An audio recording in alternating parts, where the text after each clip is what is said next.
In the quiet of the early morning at the SETI Institute, Dr. Nathan Reed leaned back in his chair, eyes fixed on the screen displaying a series of inexplicable signals, far from the usual cosmic noise. The room buzzed with a tension that even coffee couldn't dispel. Beside him, his colleague, Dr. Eric Torres, tapped nervously on his keyboard, rechecking their data. "Are you seeing this, Nathan? This pattern doesn't match any known cosmic or terrestrial source," Eric said, his voice a mix of excitement and disbelief. Nathan nodded, his mind racing through possibilities. "It's structured, repeating. It's got to be artificial. We need to verify the origin. Can you pull up the coordinates?" "Already on it," Eric replied, adjusting the satellite dish remotely to triangulate the source. As the data streamed in, the coordinates pointed unmistakably beyond Earth, towards a region of space known to harbor no planets or stars. "This is it, Eric. It's an extraterrestrial signal. No natural explanation fits." Nathan's voice was steady, but his heart pounded with the realization of what this meant. "Should we alert the authorities?" Eric asked, already knowing the answer. "Yes, and get the decryption team on this. We need to know what they're saying, not just that they're out there." Within hours, the Institute was swarming with government officials and additional cryptographers, including Alan Mackenzie, a specialist in linguistic patterns and extraterrestrial languages. Nathan briefed him on their findings. "Alan, we've picked up repeated sequences here," Nathan explained, pointing at the screen filled with undecipherable codes. "We think it's a message." Alan peered over the data, his brow furrowing. "I'll start with basic syntactic analysis. Let's see if there's a language structure we can isolate." As Alan worked, the atmosphere in the room grew heavy. Everyone sensed the weight of their discovery. Suddenly, the screens flickered, and a message started to form from the chaos of alien script. "Look!" Nathan exclaimed. "It's translating!" All eyes fixated as the words appeared. "Submit and surrender. Any resistance will be met with destruction." A cold silence fell over the room. Nathan felt a chill run down his spine. This was not the hopeful contact they had imagined. It was a threat. Eric broke the silence. "What do we do now? This isn't just a scientific discovery, it's a security threat." Nathan looked at Alan, then at the rest of the team. "We need to prepare. We aren't just deciphering a message. We're dealing with a potential invasion." Nathan's declaration marked a shift in their mission. They worked through the night, sending their findings to every relevant authority. By dawn, the world was on alert, and Nathan found himself drafted into a new role, one that required not just his scientific expertise, but his strategic mind.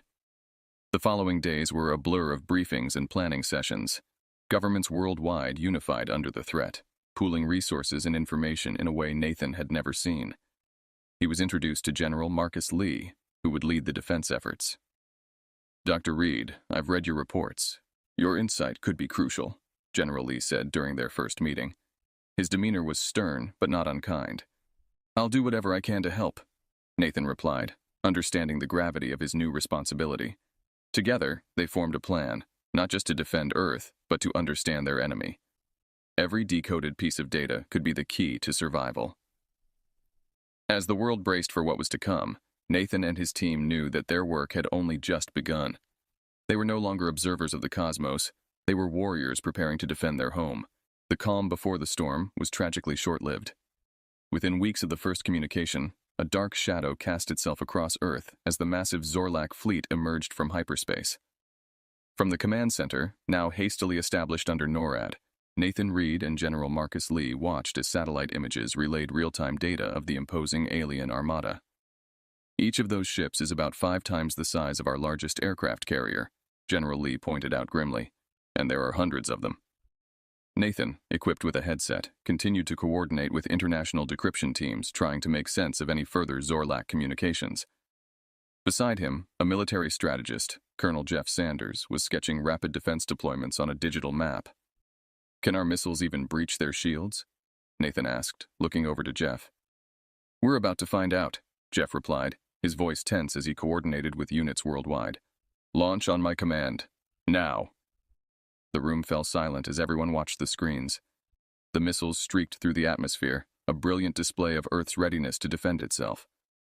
But as they reached the Zorlak ships, bursts of light flared up, shields absorbing the impacts without any apparent damage to the alien fleet. "It's like throwing pebbles at a tank," muttered Eric Torres, who had joined the military efforts as a technical advisor. "We need a new approach, and fast," General Lee stated, turning to Nathan. "What else have we learned from their transmissions?" Nathan adjusted his headset, tuning back into the ongoing decryption efforts. "There's a pattern to their shield's activation. If we can time our strikes between these intervals, we might have a shot at getting through. Get this information to the Air Forces. All units must synchronize their next strikes based on this intel," General Lee commanded. As the counter-offensive was adjusted, Nathan felt a growing respect for General Lee's ability to adapt under pressure. The general, in turn, relied increasingly on Nathan's insights into the aliens' communications, creating a partnership that was Earth's best hope. Meanwhile, cities worldwide prepared for ground assaults. Nathan watched as Eric and a team of engineers worked furiously to adapt alien technology salvaged from a crashed scout ship. "We've managed to reverse engineer their propulsion module. It's primitive by their standards, but it's decades ahead of anything we have," Eric explained, showing Nathan the modified design. "Use it to boost our drones, anything that gives us an edge," Nathan responded.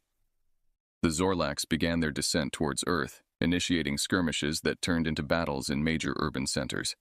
Nathan, Eric, and General Lee hardly left the command center, sleeping in shifts, their lives now wholly dedicated to the war effort.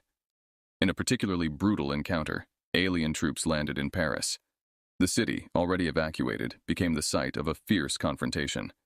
Colonel Sanders led the charge, employing guerrilla tactics learned from historical Earth conflicts. "We're holding them at Montmartre," Sanders reported over the comm. "But we need more firepower here." Nathan relayed the request to General Lee, who immediately redirected orbital satellites to provide laser-based support. The combined force of Earth's improvised weaponry and strategic ingenuity began to show results, pushing the alien forces back temporarily. "This is a war of attrition we're entering," General Lee remarked as they assessed the aftermath of the day. "But today shows we can hurt them. Let's make sure it wasn't a fluke." Nathan nodded, his resolve hardened. "We'll keep adapting, keep fighting." As the world united like never before, humanity's collective effort to understand and repel the Zorlak invasion grew stronger. Each decoded message, each captured piece of technology brought them closer to understanding their foe. Under the relentless leadership of Nathan and General Lee, Earth's forces prepared for the next wave of battle, knowing the future of humanity rested in their hands. As Earth adjusted to the realities of interstellar war, the alien assaults intensified. Nathan Reed, who had become the intellectual linchpin of Earth's defense efforts, initiated a worldwide coalition to unify the scientific and military communities under one comprehensive strategy. In a secured conference room at the Pentagon, he discussed with General Marcus Lee and other global defense leaders how to best consolidate their resources. "We need to move past just defending. We have to start thinking about how we can take the fight to them," Nathan stated, his voice echoing slightly off the concrete walls. General Lee nodded, his expression grim but determined. "I agree. It's time for us to consider offensive capabilities. Nathan, what do you propose?" "I suggest we form specialized task forces, mixed units of scientists, engineers, and soldiers. Each team will focus on a particular aspect of alien technology and warfare. We need to innovate faster," Nathan explained, pulling up a digital map highlighting key locations for these task forces. "Good. We'll call them the resistance units. I want you to help oversee their operations. Your insight has been invaluable," Lee replied, already moving to coordinate the new strategy. In the weeks that followed, Nathan traveled to various bases, helping to set up these resistance units. He worked closely with a new ally, Major Alex Ramirez, a tactician known for his unconventional warfare methods. Together, they brainstormed potential weaknesses in the alien technology. "Have we made any progress on decoding their shield frequencies?" Nathan asked during a session in a makeshift lab in Nevada. "We're getting there. Turns out their shielding flickers just before it recharges, only for milliseconds, but it's a vulnerability," Major Ramirez reported, showing Nathan the slow-motion footage of alien shields under attack. "That's our window. We'll need precision timing to exploit it. Let's develop a synchronization module for our missiles," Nathan suggested, sketching out the basic concept on a digital tablet. Meanwhile, in Europe, Eric Torres led a team focused on enhancing Earth's aerial capabilities using alien propulsion technology. In a secure hangar in Poland, they retrofitted drones and aircraft with alien-derived engines, drastically improving their speed and maneuverability. "Eric, how's the retrofit going?" Nathan asked via a secure video link. "Better than expected. We've managed to increase drone flight time by 300% and speed by an additional 50%. They're ready for a field test, Eric replied, his face lit by the glow of his workstation. Excellent. I'll coordinate with Air Command. These could be our new eyes in the sky, Nathan responded, noting down the details. Back in the United States, Nathan attended a field demonstration of a new weapon system designed to disrupt the alien communication arrays. The device, a high-frequency jammer, was the brainchild of a team in Silicon Valley. As the device powered up and successfully cut off an alien signal during the test, cheers erupted around the proving ground. This is what we need. Disruption and chaos in their ranks. Well done, Nathan congratulated the team, his spirits lifted by the success. As the resistance units continued to deliver results, Earth's defensive stance grew more robust. Nathan's strategy of creating a decentralized yet cooperative approach across scientific and military fronts was paying dividends. Each successful operation brought not just relief, but a real sense of progress against the alien invaders. Nathan knew that the road ahead was still fraught with danger and uncertainty.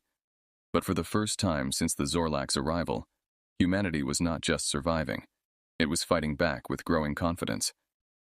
As he reviewed reports of successful engagements and technological breakthroughs, his focus remained clear. Keep pushing, keep innovating, and never give up. Earth's united defiance was slowly turning the tide, forging a path towards hope with each small victory. With the formation of resistance units worldwide, Earth began to capitalize on its gathered intelligence and newly developed technologies. The resistance units, under Nathan Reed's coordination, became centers of innovation and tactical planning, significantly disrupting the Zorlak invaders' operations. In a high-stakes meeting at the Central Command, Nathan presented the latest strategic initiative to General Marcus Lee and his team. We've been reactive for too long. With the new tech and intel, it's time to shift gears to a more offensive strategy, Nathan asserted, laying out the blueprints of their latest plan. Tell us about the operation you have in mind, General Lee prompted, eyeing the digital maps and schematics displayed. We've identified a Zorlak command hub on Earth, hidden in the mountain ranges of the Himalayas. It's heavily shielded and serves as their terrestrial communication relay. If we can take it down, we'll cripple their coordination for a while, Nathan explained, pointing to the 3D imagery of the site. Major Alex Ramirez, who had become instrumental in ground operations, added, We've developed a two-pronged attack. First, a series of coordinated strikes using our newly enhanced drones to distract and disorient them. Meanwhile, a special ops team will infiltrate the base to plant explosives that can take out their main communications array.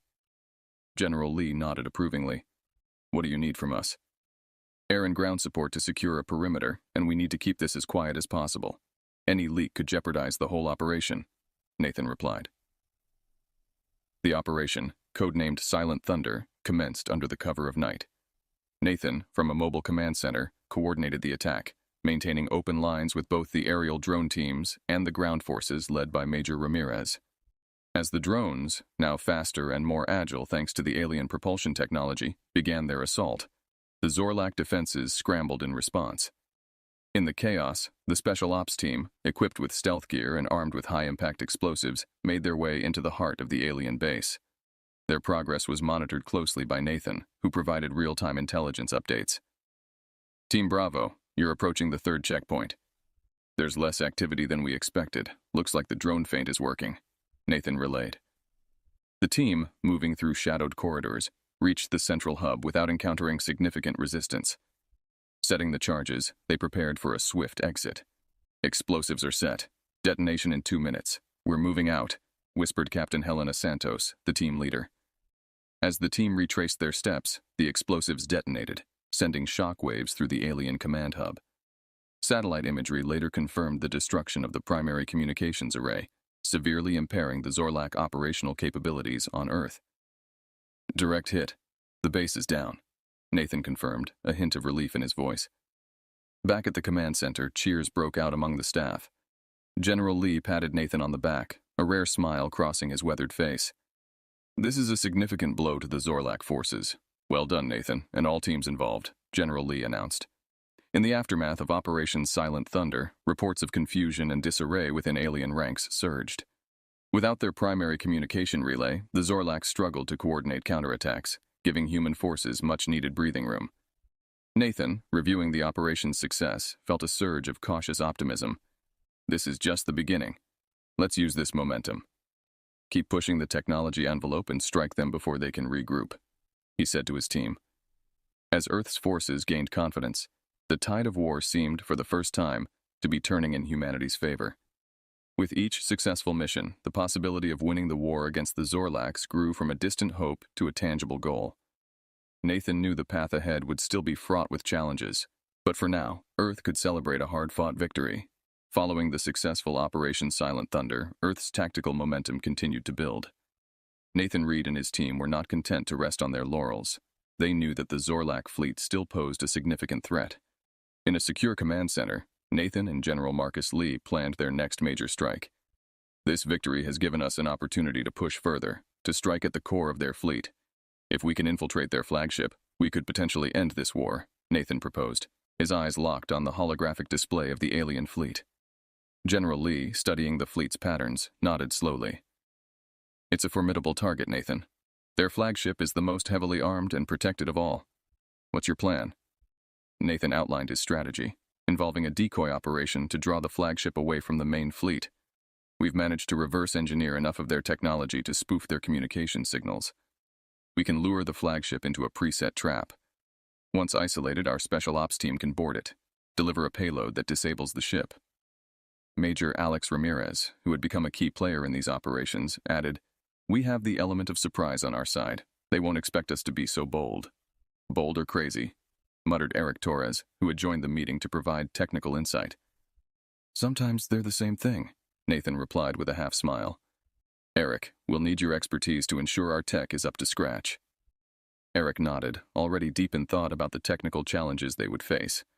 Preparations for the operation, codenamed Stellar Hammer, went ahead at full speed. The resistance units worked tirelessly, enhancing their weaponry and shields with alien technology, training for zero-gravity combat, and simulating various scenarios they might encounter on the flagship. As D-Day approached, Nathan felt the weight of their ambitious plan. He visited the troops who would carry out the mission, imparting words of encouragement, and seeing firsthand the determination in their eyes. "You are the finest soldiers I've ever had the honor to work with," he told them. "Remember, you're not just fighting for Earth. You're fighting for the future of humanity." The operation began with a feint attack on a Zorlak supply convoy. As predicted, the flagship broke formation to assist, moving into the trap set by Earth's forces. As it did, a small team led by Major Ramirez, cloaked by the latest stealth technology, approached the colossal ship. Inside the command center, Nathan and General Lee monitored every movement. The tension was palpable as they awaited confirmation that the team had boarded the flagship. "We're in," came the crackled voice of Major Ramirez over the comm. "Heading to the core." The team stealthily navigated the labyrinthine corridors of the flagship, avoiding patrols and disabling security measures with tools designed by Eric's team. Their objective was the main reactor room. The plan was to install an explosive device that would cripple the ship's power systems. Reaching the reactor was the easy part. The real challenge was installing the device without alerting the entire ship. Every second was critical as the team worked to secure the explosive. Just as the device was set, an unexpected patrol stumbled upon the scene. A brief but intense firefight ensued, disrupting the stealth of the operation. Nathan gripped his console, watching the live feed, his heart pounding. "Explosive is set, but we've got company," Major Ramirez reported, gunfire echoing in the background. "Get out of there now," Nathan ordered. "We can detonate from here." The team made a hasty retreat, narrowly escaping the pursuing Zorlak forces. As they cleared the blast radius, Nathan gave the order, and the device detonated. The flagship's lights flickered and died, its power systems devastated. Cheers erupted around Nathan and General Lee as they confirmed the mission's success. The Zorlak flagship, now a floating hulk, was no longer a threat. "This is a turning point," General Lee said, clasping Nathan's shoulder. "Well done." As the news of the flagship's fall spread, morale among Earth's forces soared. This bold strike deep into the heart of the enemy not only demonstrated Earth's growing capabilities, but also signaled the beginning of the end for the Zorlak invasion. With the crippling of the Zorlak flagship, the momentum of the conflict shifted dramatically in favor of Earth's forces. The once seemingly invincible alien armada was now vulnerable and disorganized. In the command center, Nathan Reed, alongside General Marcus Lee and Major Alex Ramirez, reviewed the latest satellite imagery showing the Zorlak's weakened positions. Without their flagship to coordinate, their fleet formations are breaking down. Now's our chance to push them out of our system once and for all, Nathan declared, his eyes tracing over the tactical displays. General Lee nodded in agreement, his face set in a determined frown. We've been preparing for this. It's time for Operation Liberation. Full assault on all fronts, space, air, and ground. We drive them out completely. Major Ramirez chimed in, his tone serious yet optimistic. Our troops are ready, our technology is proven, and our spirit is unbreakable. We'll give them everything we've got. The plan was set. Earth's forces would launch a synchronized global offensive, targeting the remaining Zorlak forces entrenched on the planet and those still in orbit. The operation was designed to be a knockout blow, combining all of Earth's newfound technological prowess and strategic learning. As the hour approached, Nathan visited the troops who would lead the ground assault. He looked into the faces of the men and women who had become not only the defenders of Earth, but its avengers. This is the day we take back our planet, he told them, his voice echoing over the field. You are the bravest of us all, and I am honored to stand with you. Back at the command center, the operation commenced under a barrage of artillery and missile fire that lit up the sky like a new dawn. Spacecraft powered by reverse-engineered Zorlak technology engaged the enemy in fierce orbital combat, outmaneuvering the alien fighters with superior tactics and the element of surprise. On the ground, Major Ramirez led his troops with precision, reclaiming territories that had been under alien occupation. Urban centers, where battles raged between buildings and through streets, were slowly but surely cleared of the alien presence. Nathan coordinated the various theaters of war from the command center, relaying critical information and making decisive calls that exploited the enemy's confusion and disarray. Every victory reported bolstered the morale of the global defense forces. As the battle wore on, it became clear that the Zorlak forces were faltering. Without their central command and with no reinforcements arriving, their resistance grew weaker. By nightfall, Earth's forces had achieved significant victories on multiple fronts. In orbit, the final Zorlak warship attempted a desperate escape, but Earth's fighters were on its tail. Nathan watched the pursuit on the main screen, aware that the outcome of this chase symbolized much more than just a tactical victory. It was the reclamation of humanity's future. With a final, decisive strike, the Earth fighters disabled the warship, capturing it. Cheers and applause erupted in the command center and were echoed in bases and cities around the planet. Humanity had won. Earth was free once more. Exhausted yet exhilarated, Nathan and General Lee shared a moment of quiet satisfaction amidst the celebrations. We did it, Nathan. You did it, General Lee said, his voice filled with relief and respect. It was all of us, sir. The whole world, Nathan replied, feeling the weight of their losses and the breath of their triumph. As the news of the victory spread, celebrations broke out worldwide. People who had lived under the shadow of fear and oppression took to the streets, embracing a future that was once again their own to shape. In the aftermath, Nathan stood outside the command center, looking up at the stars. The night sky, once a canvas of terror as alien ships descended, was now a vista of peace. Earth had answered the call to arms with unity and courage, and while the road to recovery would be long and fraught with challenges, humanity had proven its ability to face the unknown and prevail. As the sun rose on a liberated Earth, Nathan felt a profound connection to the planet he had helped save. The final assault was over, but the journey to rebuild and advance was just beginning. The world woke to a new dawn, free from the shadow of the Zorlak invasion. Despite the joy and relief that spread across the globe, the scars of the conflict were visible everywhere. Cities lay in ruins, ecosystems were disrupted, and millions mourned the loss of loved ones. In the midst of this bittersweet victory, Nathan Reed faced the daunting task of transitioning from warfare to reconstruction. At a United Nations meeting, convened to discuss the future of planetary defense and reconstruction, Nathan presented the lessons learned from the conflict and proposed strategies for global recovery. Beside him stood General Marcus Lee and other leaders who had been instrumental in the war effort. As we celebrate our victory, we must also remember the price we paid to achieve it, Nathan began, his voice echoing in the solemn assembly. Our focus now must shift to rebuilding not just our cities, but the lives of those affected by this war. General Lee took the floor next, emphasizing the need for continued vigilance. The Zorlak threat has been neutralized, but we must be prepared for other potential threats from beyond our world. We proposed the establishment of a permanent global defense force. The Assembly agreed, and plans were set in motion to maintain Earth's defenses using the advanced technology salvaged from the Zorlak fleet.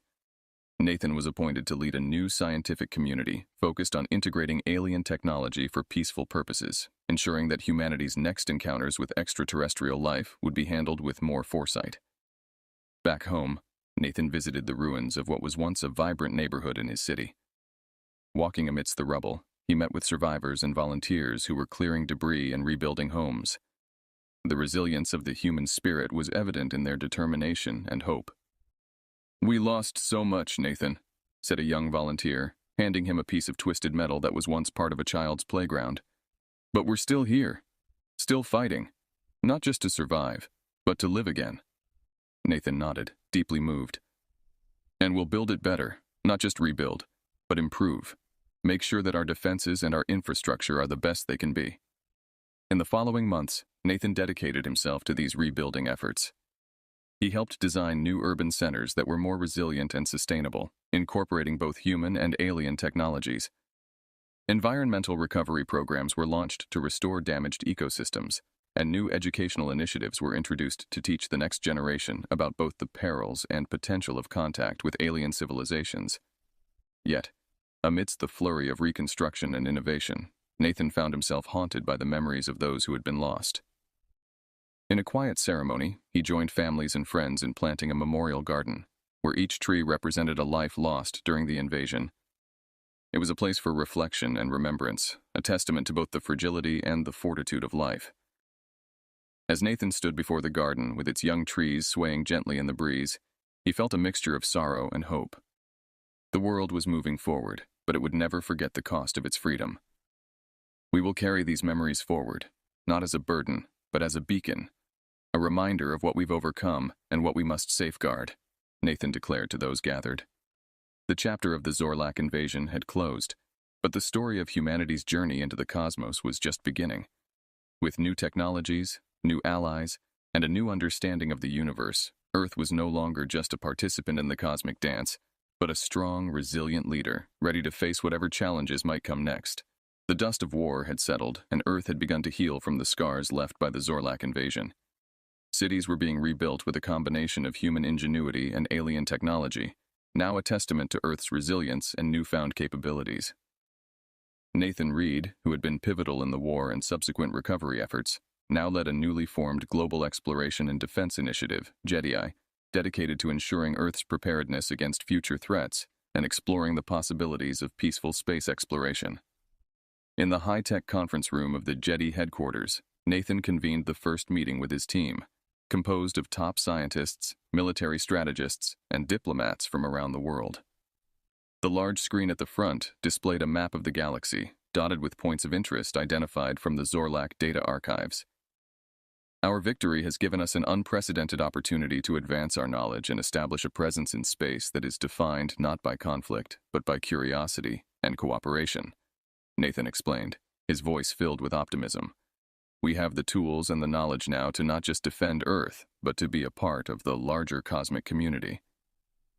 As the team discussed potential missions and strategies, it was clear that Earth was entering a new era of space exploration. The Zorlak technology had provided a quantum leap in propulsion and energy generation, making interstellar travel more feasible. Plans for the first manned mission to a nearby exoplanet were underway, with the dual goals of exploration and establishing a forward base for monitoring cosmic activity. Meanwhile, on Earth, the changes brought about by the integration of alien technology had sparked a renaissance in technology and science. Universities and research centers flourished, new industries emerged, and a wave of technological entrepreneurship swept across the globe. Nathan often visited these centers, giving talks and engaging with young innovators whose ideas seemed straight out of science fiction. One such visit took Nathan to a newly established university where he inaugurated the Center for Intergalactic Studies. Speaking to a packed auditorium, he shared his vision for humanity's future in space. We stand on the brink of a new frontier. Nathan addressed the eager faces before him. Your generation will walk on alien worlds, decipher the mysteries of the cosmos, and perhaps meet other intelligent beings. The universe is vast, and its potential for discovery is infinite. We must approach it with both caution and wonder. The speech was met with roaring applause, the excitement palpable among the students, many of whom would become the astronauts, engineers, and scientists who would lead Earth's ventures into space. Back at JEDI headquarters, Nathan reviewed reports from the early warning system, a network of satellites and space stations equipped with sensors and communication devices developed from Zorlak technology. The system was designed to detect and evaluate any extraterrestrial activity, ensuring that Earth would never again be caught off guard. As the sun set over the city, now sparkling with lights and renewed life, Nathan stood by his office window, reflecting on the journey that had brought them here. The Earth had been through darkness and had emerged into the light, stronger and more united than ever. The stars no longer represented fear, but possibility. Looking forward, Nathan felt a profound sense of responsibility and hope. Humanity had not only survived an existential threat, but had turned it into an opportunity to grow beyond its past limitations. As Earth continued to heal and build, it did so with an eye towards the stars, ready to face new challenges and seize new opportunities. The day the humans answered back had been just the beginning. Now, they were not just participants in the cosmic dance, but were poised to lead and inspire, forging a path of peace and discovery in the vast, uncharted expanse of space.